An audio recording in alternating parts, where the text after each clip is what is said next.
আমার কথাটা একবার শোনো প্লিজ। শায়নার নড়চড় নেই, পাথরের মতো জমে গেছে সে।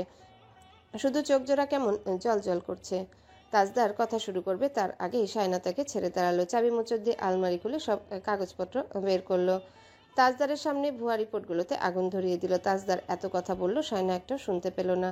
রিপোর্টগুলো একটা একটা করে পুড়ছে। তাজদার বলল, তুমি আমার সাথে কথা বলো মমতাজ, আমার কথাটা শোনো। আশ্চর্য।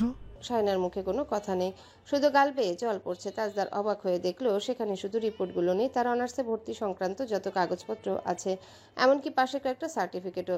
তাজদার সার্টিফিকেটগুলো সরিয়ে ফেললো। দাদিমা এসে বলল, ধোয়া কিসের? তিনি দরজার কাছে এসে থেমে গেলেন, চোখ বড় বড় করে চেয়ে রইলেন। তাজদার শায়নার হাত থেকে কাগজপত্রগুলো কেড়ে নেওয়ার চেষ্টা করছে, শায়না দিচ্ছে না। তাজদার গর্জে বলল, এগুলো পড়ে গেলে সমস্যা হবে, ছাড়ো। আমার কথাটা শুনতে বলছি, তাই না? শায়না একটা কাগজ শক্ত করে ধরে আছে, কাগজটা ছাড়ছে না দেখে তাজদার হাত তুলতে দাদিমা ছুটে এসে শায়নাকে আড়াল করে দাঁড়ালেন। দাদু ভাই। তাজদার হাঁপিয়ে উঠে কান্নারত শায়নার দিকে তাকিয়ে হতাশ কণ্ঠে বলল, আমি কি বলতে চাইছি ও সেটা শুনবে না? আমি এসব কেন করেছি ওকে বুঝতে হবে না?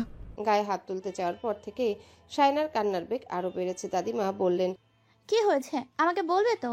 তাসনুবা এসে আগুনটা নিভিয়ে দিয়েছে। বাথরুম থেকে মগে করে পানি এনে সে তখন কিটটা দেখেছে, রসনারাকে সেটা বলেছে। রসনারা ঘরে এসে শায়নাকে বলল, এখান থেকে চলো, কথায় কথা বাড়ে। চলো, এই সময় এভাবে কেঁদো না, শরীর খারাপ করবে।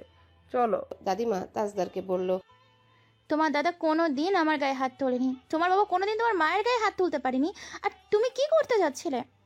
তাজদার চুপ করে রইল, কিছুক্ষণ পর বলল, তোমরা প্লিজ সবাই যাও এখান থেকে, ওর সাথে আমার কথা আছে। তাই না? আমার সাথে কথা বলো, তুমি এদিকে আসো। দাদিমার রসনারার পেছনে দাঁড়িয়ে কাঁদছে শায়না। তাজদার সবার উদ্দেশ্যে বলল, তোমরা যাবে? রসনারা বলল, ও অসুস্থ, এটা মাথায় রাখবে। দাদিমা বললেন। রাগারাগি না করেও কথা বলা যায়। ওনারা বেরিয়ে যেতে তাজদার শায়নার দিকে তাকালো, ধীরে ধীরে সামনে গিয়ে দাঁড়ালো আর হাতটা তুলে চুমু খেতে শায়না গা দুলিয়ে কেঁদে উঠল। তাজদার তার হাতের তালু থেকে ঠোঁট তুলে বলল, তোমার যদি মনে হয় আমি অনেক বড় অপরাধ করে ফেলেছি তাহলে আমাকে শাস্তি দাও, কিন্তু কিন্তু যা মনে আসে তা করে বসো না। আমার দিকে তাকাও, আমার সাথে কথা বলো, আমাকে বকো, কিন্তু এভাবে চুপ করে থেকো না। আমি মানবো না সেটা। শায়না তার দিকে তাকালো না। তাজদার বলল, আমি কেন তোমাকে মিথ্যে বলেছি তুমি একবার ভাবো। তুমি আমার সাথে যেতে চাইতে না, পরীক্ষা দিতে চাইতে না, আমি তোমাকে সাথে করে নিয়ে যাওয়ার জন্য এমনটা করেছি। শায়না তার মুখের দিকে ভুলেও তাকালো না, কাঁদছে আর চোখ মুছছে। নিজের শর্তে নিজে হেরে যাবার ভয়ে তার মাতৃত্বকে কাজে লাগিয়েছে। মানুষটা নিজের ছোট্ট একটা শর্তের কাছে তার মাতৃত্ব ঠুনকো মনে করেছে। তার কাছে জিতে যাওয়াটা বেশি মনে হয়েছে, আর সে তার সব স্বপ্ন সব ইচ্ছেকে কবর দিয়ে তার সাথে চলে যাচ্ছিল লন্ডনে। সে এত এত কিছু বিসর্জন দিয়েছে, নিজের মর্জির বিপক্ষে গিয়ে মানিয়ে নিয়েছে। আর তাজদার সিদ্দিকী সামান্য ইগোটুকুতে জিতিয়ে দেওয়ার জন্য তার মাতৃত্ব অস্বীকার করেছে। তার জীবনের সবচেয়ে বড় ভুল তাজদার সিদ্দিকীর মতো স্বার্থান্বেষী মানুষকে বিয়ে করা, দ্বিতীয়ত অন্ধের মতো বিশ্বাস করা। শায়না ধীরে ধীরে তার হাতটা ছাড়িয়ে নিল। তাজদার বলল, আমি তোমার প্রেগনেন্সির খবর শুনে খুশি হয়েছিলাম, কিন্তু শায়না তার দিকে চোখ তুলল। এবার নিজেকে জেতাতে বাচ্চাটাকে কবর দিতে হলেও দিত এই তাজদার সিদ্দিকী। তাজদার তার দুই গালের পাশে আলতো করে হাত রাখলো, বলল, আমি তোমাকে বলতাম সময় করে, কিন্তু কি থেকে কি হয়ে গেল আমি জানি। শায়নার মুখ দিয়ে কথা বেরোলো না, সে কথা বলল না। তার কোনো কথা কোনোদিনও তাজদার সিদ্দিকী মূল্যায়ন করেনি, চেঁচিয়ে বললেও শুনেনি। তাই আজকের পর তার কাছে নিজের কোনো কথা সে বলবে না, একটা কথাও না। সে যদি মৃত্যুর দ্বার প্রান্তেও দাঁড়িয়ে থাকে তাহলেও তাজদার সিদ্দিকীর কাছে যাবে না সাহায্য চাইতে। তাজদার সিদ্দিকী কথা রাখতে জানে না। তাজদার তাকে ঝাঁকিয়ে বলল, সে সামথিং।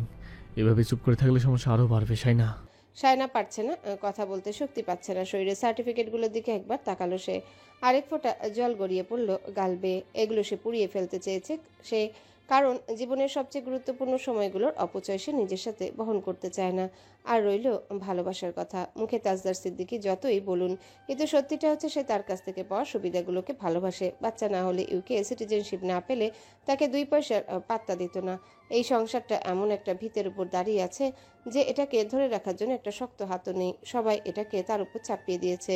সে এটা ওটা করলে, মানিয়ে নিলে সম্পর্কটা থাকবে, নইলে রাতারাতি কাবিনের টাকা সমেত তাকে বাড়িতে পাঠিয়ে দেওয়া হবে।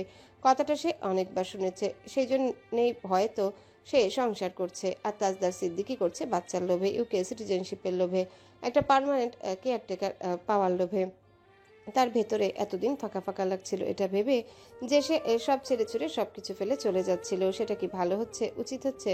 আজ তাজদার সিদ্দিকী তার সব প্রশ্নের উত্তর একসাথে দিয়ে দিল। যে নিজের বাচ্চা নিয়ে মিথ্যে গল্প সাজাতে পারে, সামান্য একটা শর্তের জন্য সে নিজের স্বার্থে আর কত কিনা করতে পারে। তাজদার সিদ্দিকীকে শাস্তি দেওয়ার কোনো এনার্জি নেই। তাকে সবচেয়ে বড় শাস্তি যদি কেউ দিতে পারে সেটা সে নিজেই। বাইরে থেকে রসনারা বলল, শায়না, তোমার আব্বা এসেছে, বাইরে এসো। শায়না ওড়না দিয়ে চোখ দুটো চেপে চেপে মুছে নিয়ে চলে যাচ্ছিল। তাজদার তাকে টেনে ধরে কপালে গালে চুমু খেয়ে তার মুখের দিকে তাকিয়ে বলল, আমাকে কিছু বলে যাও, তুমি কিছু না বললে আমি শান্তি পাবো না। শায়না নিঃশব্দে কাঁদছে, তাজদারের হাত থেকে নিজেকে ছাড়াতে না পারার জন্য নয়, বরং নিজের ভেতরের অসহায়তাকে হঠাৎ করে নগ্নভাবে আবিষ্কার করার যন্ত্রণায়।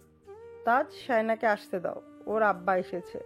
রসনারার কণ্ঠ শুনে তাজদার শায়নাকে নিজের সাথে আরো চেপে ধরে তার মুখের দিকে তাকিয়ে বলল, তুমি কিছু না বলে আমি তোমাকে ছাড়বো না। যে সে আসার আসুক, কথা বলো। শায়নার বুক ওঠানামা করছে, ফোপাতে ফোপাতে সারা শরীর কাঁপছে তার। তাজদার দু হাতে তাকে কাছে টেনে নিয়ে একের পর এক চুমু রাখলো গালে, ঠোঁটে, কণ্ঠটা কাঁপছে। তুমি বকো চেঁচাও, কিন্তু কেন কথা বলা বন্ধ করলে? চাই না। শায়নার দম বন্ধ হয়ে আসা অবস্থায় ছটফট করছে, বারবার তাজদারের হাত থেকে নিজেকে ছাড়িয়ে নিতে চাইল, কিন্তু তাজদার আরও প্রবল হয়ে তার মুখ দুপাশে চেপে ধরে রেখে ঠোঁটের উপর নিজের ঠোঁট রেখে জেদি চুমু খেলো একের পর এক। ওদের নিঃশ্বাস জড়িয়ে গেল। শায়নার ছটফট আরও তীব্র হলো। অসহায় প্রতিরোধে মুহূর্তটাই নিস্তব্ধ হয়ে উঠল। সে ছটফট করলেও তাজদারের আঁকড়ে ধরে রাখা শক্ত হাত তাকে আর পালাতে দিল না। শায়না ক্লান্ত হয়ে তার মুখের দিকে তাকালো।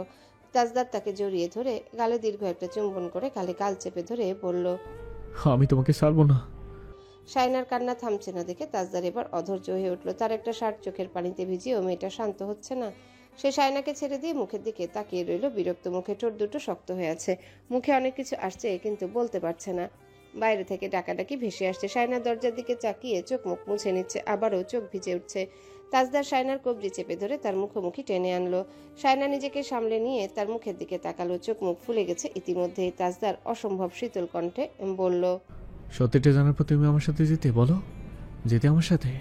তুমি আমাকে বাধ্য করেছো কাজটা করতে। আমি চেয়েছিলাম তোমাকে সারপ্রাইজ দেব, কিন্তু তার আগে তুমি জেনে গিয়েছো আমি এটা করেছি যাতে তোমাকে আমার সাথে নিয়ে যাওয়ার পথে আর কোনো বাধা না আসে। একদম কাঁদবে না। তোমার কান্না দেখে মনে হচ্ছে আমি তোমাকে মেরে হাড়গুড় ভেঙে দিয়েছি। দ্য ফ্যাক্ট ইজ তুমি নিজেই এমন কোনো ঘটনা চেয়েছিল যাতে তোমার ঘটনাটা ব্লক হয়ে যায়। মিথ্যা বলবে না, সত্যি করে বলো তুমি এমনটা চাওনি? শায়না চোখে জল নিয়ে অবাক চোখে তার দিকে তাকিয়ে রইল। তাজদার বলল, have you ever tried to understand me Mumtaz? তুমি রিলেশনশিপটা শুধু একটা প্যাকেজ হিসেবে নিয়েছো। Superficial comfort, zero committed, no pull to work this life. What me? No pull to what me? তোমার দিকে মানুষ আঙ্গুল তুলবে তাই তুমি বাচ্চাটি নিয়ে দায়মুক্ত হয়েছো? বাচ্চাটা তোমার একটা কম্পেনসেশন ছিল, কারণ বাচ্চাটা থাকলে লন্ডন যাওয়ার কথাটা টলানো যাবে। এটাই ফ্যাক্ট যে তুমি বাচ্চাটা নয় যতটা অসন্তুষ্ট হয়েছিলে, বাচ্চাটা এলে লন্ডনে যেতে হবে না বুঝতে পেরে তুমি তার চেয়ে বেশি খুশি হয়েছো। শায়নার কবজিটার উপর তার আঙ্গুলের ছাপ আরো ভালোভাবে বলল। কপালটা ঘেমে উঠেছে, শ্বাস পড়ছে অস্থিরভাবে। শায়নাকে চেপে ধরে রেখে বলল, তুমি আমাকে কখনো চাওনি না, এখন চাইছো। আমি তোমার কাছ থেকে দূরে গেলে তুমি বরং খুশি হও। সত্যি কথা হচ্ছে তুমি আমাকে দু চোখে সহ্য করতে পারো না। এটা জেনে রাখো, তুমি আমার কাছ থেকে দূরে গেলে আমি মরে যাব। এই ধরনের মানুষ আমি না। তুমি যদি ভাবো তুমি আমাকে ভালোবাসো না আর আমি সেটা পাওয়ার জন্য মরে যাচ্ছি, তাহলে ভুল ভাবনার মধ্যে আসো। তুমি না বাসলে আমি ঠিকই তাই। মনে আছে তুমি বলেছিলে মেপে চেপে ভালোবাসা হয় না। Absolutely, love is not a math equation, it's a feelings. মনের ওপর জোর জবরদস্তি চলে না। আমি কোনো নাটক চাই না, কোনো ভাড়াটা আবেগ নয়। মনকে জোর করা যায় না। আমি এতদিন যা করেছি সেটা এক্সট্রা জেনারোসিটি ছিল, আর তুমি সেটা নিতে পারো নি। তাই আজ থেকে আমি আর ওভার গিভ আপ করবো না। তুমি চলে যাবে? নো, আমি নিজেই তোমাকে রাখবো না। আমাদের সংসারটা এখন থেকে এভাবেই চলবে, একটা মিউচুয়াল আন্ডারস্ট্যান্ডিংয়ের উপর। এটা কোনো ক্যাজুয়াল এগ্রিমেন্ট নয়, নন নেগোশিয়েবল। বাচ্চাটা যেহেতু এসেছে, আমি চাই না সে এখানেও চ্যালেঞ্জের ফেস করুক। সো তুমি এনশিওর করবে সে যেন হেলদি অ্যান্ড সেফ থাকে। আর আমি বাবা হিসেবে আমার রেসপন্সিবিলিটি ফুলফিল করব। তুমি মা হিসেবে যতটুকু করতে পারো করবে। No compromise. তুমি শুধু এটাই চেয়েছো, তুমি এটাই চেয়েছো বারবার, যাতে আমি তোমার কাছে কোনো এক্সট্রা এক্সপেকটেশন না রাখি। অ্যান্ড হিয়ার মি ক্লিয়ারলি, এটা হবে যদি বাচ্চা না আসতো তাহলে হয়তো সিদ্ধান্তটা অন্যরকম হতো।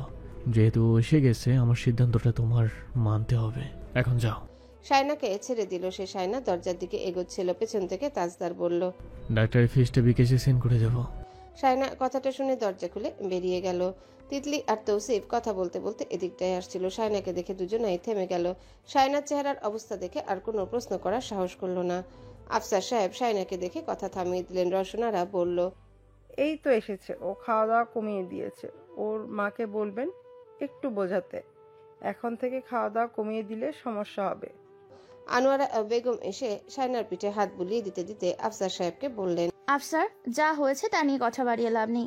নতুন সংসার, তাই এরকম হচ্ছে। কিছুদিন পর সব ঠিক হয়ে যাবে। এইসব লোকে মুখে জানাজানি হলে মান সম্মান কিছু থাকবে না। ওকে লন্ডনে যেতে দেব না ভেবে তাজ একটা করেছে। আশরাফ আর অনিশকে তুমি একটু বুঝিয়ে বলো। তারপর তিনি শায়নাকেও বুঝ দিলেন। আফসার, ক্ষমা ছাড়া সংসার বাঁচে না, আর সংসার ক্ষমা ছাড়া ঠিকানা। ও অতিরিক্ত করে ফেলছে, এটা আমরা মানছি। তুমি এতদিন তো বুঝে গেছো ও নিজে যেটা ভালো মনে করবে সেটাই করবে। মনে এত ক্ষোভ রেখো না, এই সময়টা অনেক দামি। যাও তোমার বাবার সাথে, আর তাদের সাথে কথাবার্তা বলা বন্ধ রেখো না। ও তোমার বাচ্চার বাবা। কথা অনেক সমস্যার সমাধান হবে, কথা না বলে সমস্যা আরও বাড়বে। তাদের কথাবার্তা চলছিল, তখনই সেখানে তাজদার এলো।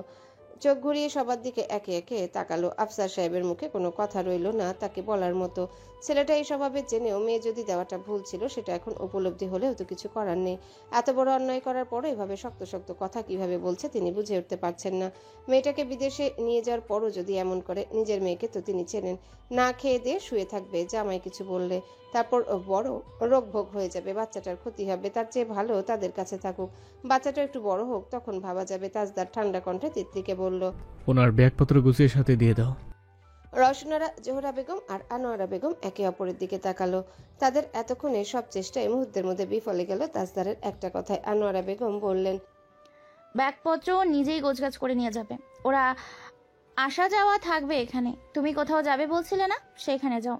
তাজদার শায়নার দিকে কোনা চোখে তাকালো একবার, তারপর চুপচাপ ঘর থেকে বেরিয়ে গেল। পথে আনিসের সাথে দেখা হলো। আনিস বলল, চা খাবি? চল দোকানে বসে চা খাই। তাজদার ভেবেছিল সে হয়তো এই ব্যাপারটা নিয়ে তাকে কঠোরভাবে আজ কিছু না কিছু বলবে, কিন্তু আনিস তেমন কিছুই বলল না। টেনে নিয়ে গেল তার সাথে চা খেতে খেতে বলল, বোনটাকে তোর হাতে যখন দিয়ে ফেলেছে, তখন ভালো মন্দ সব তোর হাতে। আমরা তোর উপর তখনই কথা বলবো যখন তুই ভুল হবি। তোর সিদ্ধান্তগুলো ভুল হবে। এখন যা হওয়ার হয়ে গেছে, এগুলোকে আর বাড়তে দিস না। যেটা ভালো হবে সেটা কর। আম্মা আব্বা রাজি ছিল ওকে নিয়ে যাওয়া নিয়ে, কিন্তু বড় আম্মা সহ ওরা সবাই এখন টেনশন করছে ও সেখানে গিয়ে কিভাবে থাকবে এটা নিয়ে। ওখানে কাজের লোকও রাখতে পারবি না। ও রান্নাবান্না করে খেতে পারবে কিনা সেটা নিয়ে ভয় পাচ্ছে সবাই। তোর উচিত সবার সাথে বসে এটা ক্লিয়ার করা। আমি শায়নার দোষ দেখছি না কোথাও। ও তোর সাথে যাবে বলেই তো পরীক্ষাটা দিয়েছে, তাই না? তাজদার চায়ের কাপে বিতৃষ্ণা নিয়ে চুমুক দিয়ে বলল, হ্যাঁ, সেটা সবাইকে দেখানোর জন্য যে ও আমার কথা মেনে চলেছে। তথাকথিত ভালো বউ হওয়ার চেষ্টা, বৈবিক অন্য কিছু না। আম্মু আব্বুকে কি বলেছে ওকে জিজ্ঞাসা করে নিস। ওদের বলেছে এক কথা, আমাকে বলেছে এক কথা। ওদের বলেনি ও আমার সাথে যাবে, একবার বলেনি ও আমার সাথে যেতে চায়। তোর বোন আসলে যেতেই চায় না, আমি তাই ওকে আর জোর করব না। তুই রাগ থেকে কথাটা বলছিস? অনেক ভেবে সিদ্ধান্তটা নিয়েছি। আনিস হতাশ হয়ে তার দিকে তাকালো। তাজদার চায়ের বিল মিটানোর সময় দোকানদারকে বলল, চিনেতে পিঁপড়ে ছিল, এই দোকানে আর কোনোদিন আসবো না। টাকা নেওয়ার সময় দোকানদারের মুখ খাওয়া হয়ে গেল। আনিস তার হাতে আরো 10 টাকা গুজে দিয়ে হাসি মুখে বলল, ওর কাপে সত্যি পিঁপড়ে ছিল। আমি সামনে ছিলাম বলেই কোনো সিনক্রেট ছাড়া খেয়ে নিয়েছে। কিছু মনে করো না, এটা রাখো। তাজদার তার আগে বেরিয়ে গেল। সে বুঝে গেছে তার উপর একটা বিরূপ মনোভাব তৈরি হয়েছে শায়নার মমতাজের। এটা ঠিক না হওয়ার আগে বাচ্চাটার কথা ভাবাটা ঠিক হয়নি। অবশ্য দেশে পা রাখার পর থেকে সে একটার পর একটা ভুল করে গিয়েছে। তার সবচেয়ে বড় ভুল ছিল দেশে পা রাখার পর নেওয়া সিদ্ধান্তটি। ছোটবেলায় যেমন সে পাত্তা দিত না, শায়না মমতাজ এবার ঠিক সেই পুরনো ভঙ্গিতেই তার শোধ চুকিয়ে দিল। সে এটাও বুঝে ফেলেছে কেউ কিছু না চাইলে তাকে আগ বাড়িয়ে কিছু দিতে নেই। হাত বাড়ালে তখনই হাতে হাত রাখতে হয়, নইলে নিজেকে প্রস্তুত করতে হয় ছুটে এসে হাত ধরার মতো মুহূর্তের জন্য। শায়নার ঘ্রাণ শক্তি এতটা প্রখর হয়েছে যে তার সাবানের গন্ধটা পর্যন্ত সহ্য হচ্ছে না। বমির উপর বমি, সারাক্ষণ শুয়ে শুয়ে থাকছে। বিকেলে শাওন দরজা একটু ঠেলে ঘরে উকি দিয়ে মজা করে বলল, তুই দেখছি বমিতে ভাসিয়ে দিবি আমাদের। ওই বাড়ি ছেড়ে এখানে কেন এসেছিস? জামাইকে একা জ্বালিয়ে শান্তি হচ্ছিল না? শায়না আম্মা বলে ডাক দিতে শাওন এক দৌড়ে পালিয়ে গেল। দাদিমা এসে বলল, মেয়ে করিস না, নিজে মা হতে যাচ্ছিস। ও ভুল কি বলছে? সারাদিন তো আসিস ওয়াক ওয়াক করতে, বাপের মতো মাথা ভর্তি চুল আসবে তো ছানা। বাচ্চার মাথায় চুল ভর্তি থাকলে মা এমন বমি করে। শায়না কথাটা শোনা মাত্রই বলল, আমি কি টাকলা? সেটা কখন বললাম? তোর জামাইয়ের মাথায় চুল বেশি তাই বললাম। মেয়ে হলে বাপের মতোই হবে। তোমাকে বলেছে কেউ? ও মা, বাচ্চা তার বাপের মতো হবে না? নাকি এখন অস্বীকার করবি বাচ্চাটা পেটে এমনি এমনি চলে আসছে? শায়না শক্তি জোগাড় করে চেঁচিয়ে উঠল। আম্মা, তোমার শাশুড়িকে যেতে বলো এখান থেকে। দাদিমা মুখ মোচড় দিয়ে বলল, ঢং, জামাই সহ্য হয় না, আবার তার ছানা পেটে নিয়ে ঘুরছে। ওরে ঢঙ্গি, এমন কত ঢং দেখলাম জীবনে। শায়না চিৎকার করে বলল। বুড়ি, আমি মাথা ফাটাবো তোমার। আমারে শাহিদা বেগম হন্তদন্ত পায়ে ছুটে এলো। দাদিমা হাসতে হাসতে বেরিয়ে গেলেন। শাহিদা বেগম বললেন, ও বাড়িতে এলে আপনি ওকে শান্তি দেন না আম্মা। মেয়েটা আপনার জন্যই আর আসতে চাইবে না এখানে। মুরব্বী মানুষ হয়ে কী সব কথা বলেন ওর সাথে। আমি বলতে পারবো তাই বলি, তুমি আমাকে শিখিও না। সাবরিনা শাহিদা বেগমকে ডাকলো। তখনই আম্মা, কোথায় আপনি? বড় আম্মা এসেছে। আম্মা। শাহিদা বেগম যেতে যেতে বললেন, হ্যাঁ, বসতে বলো। মেহমান পেছন দরজা দিয়ে এলো কেন? রওশনারা ভেতরে চলে এলো। দাদিমা বললেন, ফুতের বউ দেখতে চলে এলে নাকি রায়হানের মা? রওশনারা হালকা হাসলেন, বললেন, হ্যাঁ, সেজেগুজে সামনের দরজা দিয়ে আসতে অনেক কাহিনী করতে হয়। ঘুমাচ্ছে নাকি? ঘুমালে ঘুমা। না, জেগে আছে, এমনি শুয়ে আছে। দুপুরে ভালো করে খায়নি। এই মেয়েকে নিয়ে কি যে করব জানি না। আসেন। রওশনারা বললেন, তার যেহেতু চলে যাবে ওর দাদার বাৎসরিক ফাতেহাটা, তাই এই মাসেই দিয়ে দিচ্ছি। মেজবানের দাওয়াত আগে থেকেই দিয়ে রাখলাম। ওই দিন শায়নাকে বাড়িতে থাকতে হবে, মেহমান আসবে তাই। বলতে বলতে দুজন শায়নার ঘরে ঢুকলো। শায়না শোয়া থেকে উঠে বসলো। ওড়না খুঁজে নিয়ে মাথায় কাপড় দিল। রওশনারা তুমি বলল, শুয়ে থাকো, উঠতে হবে না। যে কথাটা বলতে এসেছি, মেজবানের দিন বাড়িতে থাকতে হবে তোমাকে, তাই সকালে চলে যেও। শায়না মাথা দুলালো। রওশনারা দরজা টেনে দিলেন। শায়না ওড়না ছুঁড়ে মেরে আবারও শুয়ে পড়লো। ফোনটা হাতে নিতে মেসেঞ্জারে দেখলো তাজদার সিদ্দিকী নামের পাশে সবুজ বাতি জলজল জ্বলছে। ইনবক্সে ঢুকতেই শায়না দেখলো তার নিকনেম চেঞ্জ করেছে, তার নিকনেম সেট করেছে সরি দিয়ে। শায়না ফোনটা রেখে দিল। কিছুক্ষণ পর টুং করে নোটিফিকেশন এলো মেসেজের। শায়না ক্লিক করতে তাজদার সিদ্দিকী ইনবক্সে নিয়ে গেল। সেখানে লেখা আছে, sorry for everything but not sorry for baby. কারণ ও আশায় তোমার বেশি লাভ হয়েছে। Take care of yourself. আমি যতদিন দেশে থাকবো ততদিন তুমি আমার সামনে আসবে না, এলে কাছা চিবিয়ে খাবো। তাই পরদিন তার নিত্য প্রয়োজনীয় জিনিসগুলো আনতে গিয়ে শায়না খুব ভয়ে ভয়ে ছিল। শায়না কাপড় চোপড় গোছগাছ করে ঘর থেকে বেরিয়ে এলো। তিতলি এসে বলল, আর কখন আসবে? তুমি না থাকলে ভালো লাগে না। শায়না একটু ভেবে বলল, অনেকদিন পর গিয়েছি, কিছুদিন থাক। তাড়াতাড়ি চলে এসো। ব্যাগটা আমাকে দাও। না থাক, আমি পারবো। শায়না তিতলিকে ব্যাগটা দিল না, নিজেই নিয়ে যেতে লাগলো। যাওয়ার সময় রওশনারা দেখা করে যেতে বলেছে। শায়না রান্নাঘরের সামনে গিয়ে দাঁড়ালো। দাদিমা তাকে দেখে বলল, এসো। শায়না ভেতরে গেল। রওশনারা তার দিকে ফিরে বলল, তাজ তোমাকে ফোন করেছে? না। তুমিও করনি?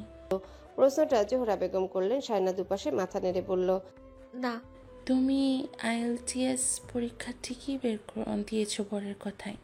পাসপোর্টও বানাতে দিয়েছো, ভিসাও হয়ে গেছে, তলে তলে সব ঠিক করেই রেখেছো। যাওয়ার জন্য একদম প্রস্তুত। আবার তোমার শ্বশুর শাশুড়িকে অন্য কথা বলেছো কেন? মানে বরকে এক কথায় বলে রেখেছো, আবার শ্বশুর শাশুড়ির মন পাওয়ার চেষ্টা করছো। এখন হুট করে যাবে না বললে তাজ রেগে যাবে না তো কী করবে?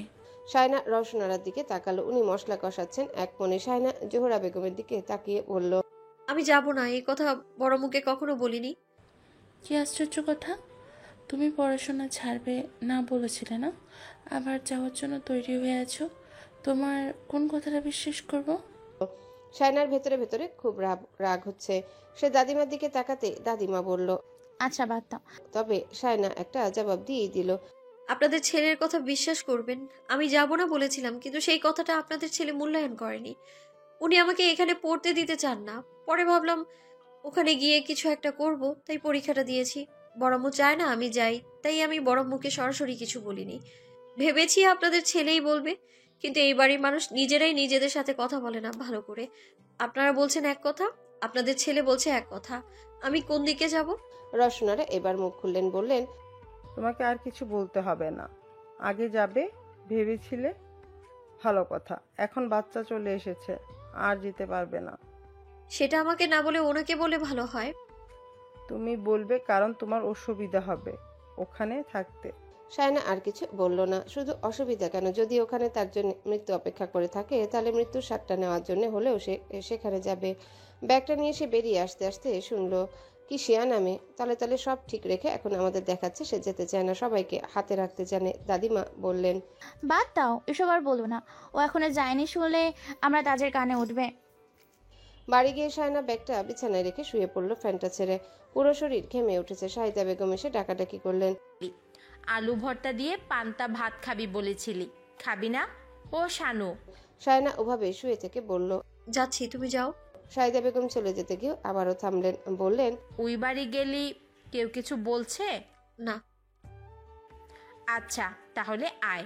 জামাই ছিল না বাড়িতে? না। ও, শুনলাম ভিসার কাগজপত্র নিয়ে দৌড়ের উপরে আছে। আচ্ছা আয়। সায়না কিছুক্ষণ পর রান্নাঘরে গেল। আলু ভর্তা চটকে পান্তা ভাত খেলো। ভাত খাওয়ার কিছুক্ষণ পর সেগুলো উগড়ে দিল বাড়ির পেছনে বের হয়ে। দাদিমা বললেন, খোদা গোটা এলাকা কাঁপছে তোর ওয়াক ওয়াক শুনে। শাহিদা বেগম বললেন, আম্মা ফালতু কথা বললেন না তো, মেয়েটা দম নিতে পারতেছে না। সায়না পুকুর ঘাটে নেমে মুখে পানির ঝাপটা দিল, কুলি করলো, মাথায় পানি দিল। পুকুর পাড়ে থাকা লেবু গাছ থেকে পাতা চিরে ঘ্রাণ নিল। শাহিদা বেগম বলল, ভেতরে আয়।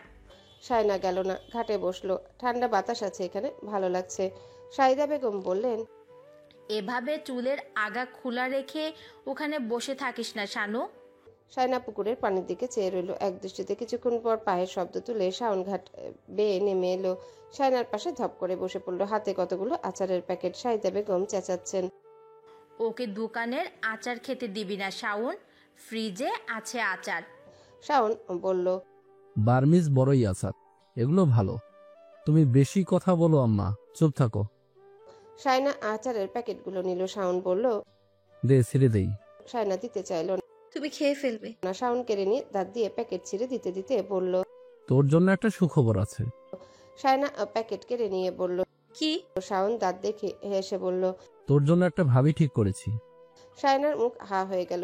কি? শাওন চোখ টিপে বলল, হ্যাঁ। সায়না ধুম করে কিল বসিয়ে পড়ল, মিথ্যে কথা। আহা, মারছিস কেন? সত্যি সুন্দর আছে। ছবি দেখবি? মেজো ভাইয়া এখনো বিয়ে করেনি, আর তুমি? বিয়ে তো এখন করছি না, আজব আর কতদিন সিঙ্গেল থাকবো। ছবি দেখো। শাওন ছবি দেখালো তাকে। সায়না ছবিটা দেখে হাসলো, বলল, সুন্দর, আমার বয়সী। হ্যাঁ। আম্মাকে বলবো? সোজা ঘর থেকে বের করে দেবে। মেজো বিয়ে করুক, তারপর ওকে নিয়ে আসবো। শখ কত, চাকরি ছাড়া ওর বাবা তোমার হাতে মেয়ে দেবে? আমার বউ কি গোটা দুনিয়া খাবে? ওর ভাতের অভাব হবে না। শোনো, ওকে বলে দিয়েছি, তোমার বাপকে বলে দেবে যৌতুক হিসেবে আমার বাইক চাই, আর কিচ্ছু লাগবে না। বলি হা হা করে হাসলো শাওন। সায়না তার সাথে সাথে হাসলো, বলল, তুমি বেকার জেনে কিছু বলেনি? বেকার আবার কি? যারা সারাদিন শুয়ে শুয়ে ঘুমায় তাদের বেকার বলে। আমি সারাদিন দৌড়ের উপর থাকি, ঘরের বাজার সদাই করি, বোনের সেবা করি, বাপ ভাইদের কথা মেনে চলি। এগুলো কি কাজ নয়? সায়না ফিক করে হেসে উঠে বলল, পাগল, শোনো, তোমার বিয়েতে আমি খুব মজা করব। আমাদের বাড়ির শেষ বিয়ে তোমার। চাকরি বাকরি কখন হবে? তোর বরকে বলিস আমাকে একটা চাকরি বাকরি দিতে। সায়না চুপ হয়ে গেল। সায়না তাকে কনুই দিয়ে ধাক্কা দিয়ে বলল, ওই। সায়না তার মুখের দিকে তাকিয়ে আলতো করে হাসলো। ছোট ভাইয়ের চোখে সব কত সহজ। সে কেন এত সহজ করে সব ভাবতে পারে না? ওভাবে বিয়ের পর বউয়ের এইসব অভাব স্বভাব মেনে নেবে, কিন্তু আসলেই মানবে? সায়না চায় তার সব ভাই সবসময় এমন হাসি খুশি ছটফটে থাকুক। কিরে, মুড অফ হয়ে গেল কেন? আচ্ছা, এসব কথা বাদ দে, তুই বিদেশ চলে যা, ওখান থেকে একটা বাইক পাঠায় আস একটা। বলেই আবারও হো হো করে হাসলো শাওন। সায়না এবার রেগে গিয়ে বলল, এভাবে হাসবে না সব সময়। এত বেশি আশা রাখা ভালো না। আমি কত কি ভেবেছিলাম, কিছুই হয়নি। তুমি যা ভেবে রেখেছো তার কোনো কিছুই হবে না। শাওন হাসি থামিয়ে বলল, চাকরি হবে না বলছিস? আচ্ছা বেশ, তোর বড়লোক বরকে বলিস আমাকে কয়েক লাখ মামু দিতে, ব্যবসা করব। সায়না আশ্চর্য হয়ে বলল, তুমি কি বলছো? তুমি নিজেও জানো না আমি কোনোদিনও ওনার কাছ থেকে একটা টাকাও চাইনি। চাসনি কেন? সায়না জবাব দিতে পারল না। শাওন বলল, চেয়ে নিবি, মুখে বলতে লজ্জা লাগলে কাগজে লিখে দিবি, মাসে মাসে হাত খরচ নিয়ে নিবি। বড় ভাই ভাবিকে দেয় দেখিস না, তোর যেটা মন চায় সেটা বলে দিবি। কথার দাম না পেলে তখন যদি লজ্জা দেয়? বউয়ের কথার দাম দেবে না তো কার কথার দাম দেবে? নিজ থেকে না দিলে নিজেই নিয়ে নিবি। আর তোর বরের পয়সা বেশি, সবাই তাই তোকে তাদের কথায় নাচাতে চাইবে, হাতে রাখতে চাইবে। নিজে যেটা ভালো মনে করবি ওটা করবি। আমি যদি তোমার মতো হতাম হেলে দুলে বেড়াতাম, কোনোদিনও বিয়ে শাদী এসব করতামই না। তোমার জীবনটাই আনন্দের। তোর মাথা। যদি কেউ আমার দায় দায়িত্ব নিত, আমি তার কোলে উঠে বসে থাকতাম। পুরুষ মানুষের জীবন অনেক কঠিন। আমি এভাবে চাকরি বাকরি না পেলে দেখবি একটা সময় গিয়ে নিজেকে নিজের বোঝা লাগবে। তাজ ভাই তোকে ফোন দেয়নি? না, সামনে যেতে বারণ করেছে। বাদ দাও, এগুলো নিয়ে কথা বলতে ইচ্ছে করছে না। তুই চলে আসায় রেগে গেছে মনে হয়। রাগ করে না কখন, পায়ের নখ থেকে মাথার চুল রাগ দিয়ে ভরা। এত উগ্র মানুষের হাতে তোমরা আমাকে কি করে তুলে দিলে জানি না আমি। তোকে তো পছন্দ করে বিয়ে করেছে, বহুত খাটনি করেছে। তৌসিফ বলেছে আমাকে, কেউ রাজি ছিল না ওই বাড়িতে। বড় আব্বা নাকি বলেই দিয়েছিল এই বাড়ির মেয়ে ওই বাড়িতে তুলবে না। পরে বড় আম্মুর ভাইরা বুঝিয়েছে ছেলের কথা না শুনলে হাতছাড়া হয়ে যাবে। ছোটবেলায় ও কেমন যেন ছিল, আমাদের সহ্য করতেই পারতো না, তাই না? সায়না আস্তে করে বলল, হুম। তোকে কখনো এসব বলেছে? না। এখন মহিষ কিনতে গিয়েছে মেজবানের জন্য। ও নাকি পছন্দ করে মহিষ কিনবে। রায়হান ভাই আবারও চটে গেছে ওর শর্ত শুনে। পাগল করে ছাড়বে সবাইকে। ফর্সা মহিষ কোথায় পাবে? শাওন হেসে উঠল হো হো করে। সায়নাও তার সাথে সাথে হাসলো। শাওন হাসতে হাসতে বলল, তুই ওভাবে পচাস সেটা আমি বলে দেব। বেশ ভালো করেই জানি। তুমি খবরদার এইসব কথা বলবে না। তুই বিদেশ যাচ্ছিস তাহলে? সায়না কিছু বলার আগে শাহিদা বেগম শাওনকে ডাকলেন। ও শাওন, একটু এদিকে আয় তো। তিনি কেমন অস্থির হয়ে উঠেছেন। শাওন ঘাট বেয়ে উঠে গেল।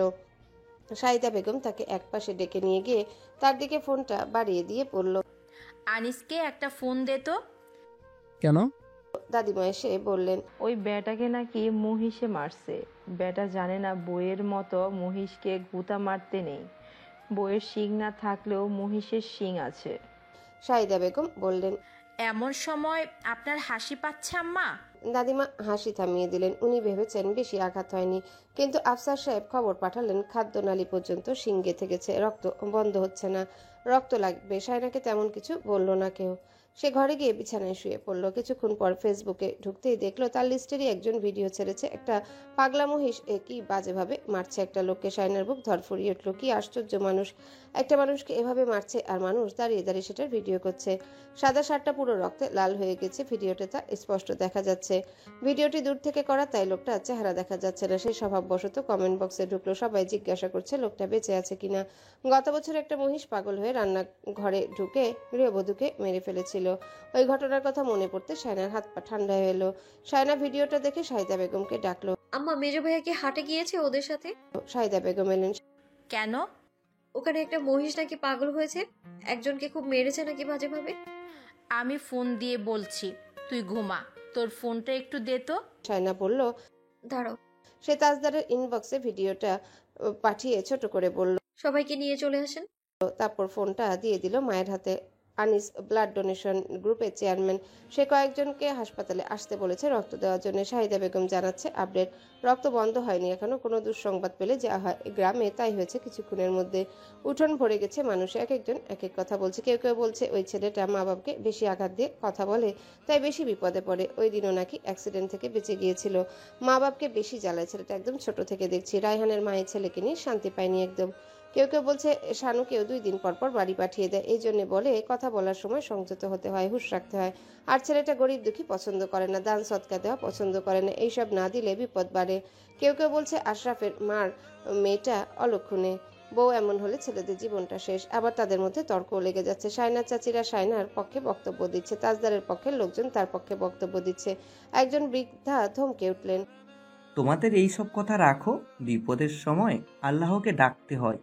একই বাড়িতে বিয়ে হলে অনেক কিছু হয়, এসব শুনলে আশরাফের মা তোমাদের উপর ক্ষেপে যাবে। বউ জামাইয়ের মধ্যে যাই হোক, কেউ কখনো কারোর খারাপ চায় না। বিপদ আপদও আল্লাহর একটা পরীক্ষা। তোমাদের মুখ বন্ধ করো, আল্লাহকে ডাকো। সবাই ক্ষণিকের জন্য চুপ হলো, আবারও নিন্দায় জড়িয়ে পড়লো। রসনারা বাড়ির পেছনে বের হয়ে ফোনে কার সাথে যেন কথা বলতে বলতে কান্নাকাটি করছেন। তিতলিও কান্না মুছতে মুছতে একের পর এক ফোনে কথা বলছে। শাহিদা বেগম খোয়ারের মুরগি সৎকা দিয়ে দিলেন, এটা ওটা মানত করলেন। সবচেয়ে বড় ক্ষতি তো তার মেয়েটার হবে। তিনি বাড়ির বাইরে এসে চোখের জল ফেললেন। দাদিমা ঘরে এসে দেখলো শায়না ঘুমাচ্ছে। ও সময়ে অসময়ে ঘুমায়। দাদিমা তার মাথায় হাত বুলিয়ে দিয়ে চলে গেলেন। বাড়ির সামনে পেছনে বিয়ে বাড়ির মতো আলো জ্বলছে। বাড়ির সামনে দলে দলে মানুষ আসছে খবরটা পেয়ে। পেছনে রসনারা জোহরা বেগম এর শাহিদা বেগমের এক দফা কথা কাটাকাটি হয়ে গেল। জোহরা বেগম বললেন, কেমন তেদর মেয়ে, জামাই ওইদিকে বাঁচে মরে, আর এই নিয়ে কান্নাকাটির রোল পড়ে গেছে। সে ঘর থেকে পর্যন্ত বের হলো না। ওর কিছু হলে ওই মেয়ের বেশি খুশি হবে। চোখের সামনে কত কিছু তো দেখলাম। শাহিদা বেগম কপালে হাত চেপে ধরে বসে তাদের শুনিয়ে শুনিয়ে বললেন, ওর মাথাটা গিলে খেয়েছে সবাই। জামাইয়ের সাথে শান্তিতে থাকতে দেয়নি কেউ। দুটো কথা বললেও সবাই নজরে নজরে রাখে। আমি জানি সব।